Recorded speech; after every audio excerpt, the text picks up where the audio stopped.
उपमुख्यमंत्री श्रीमती प्रभाती परिड़ा मांकर देहांत होती। देहांत खबर शुणला पर निश्चय आमे दुख अनुभव करिछु।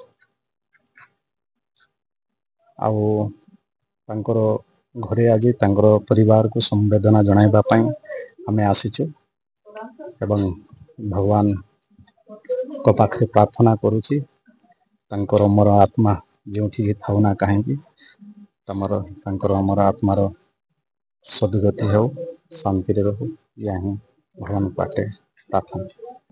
माननीय प्रभाती परिड़ा जन्मस्थान होची नियाली ब्लॉक निभरण ग्राम अटे। आज गोटे शोकाकूल परिस्थिति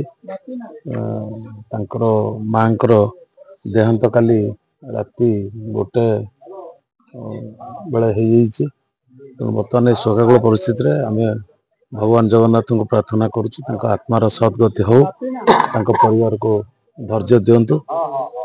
माँ जड़े समाजसेवी पर उपकारी थिले तेणुक समस्त आज गाँव भी समस्त आज शोकाकूल परिस्थिति अच्छा। खुशी लगुच समस्त तो जन जन्म मृत्यु हे 92 मसीह से आज 82 वर्ष से आज देहांत हेले।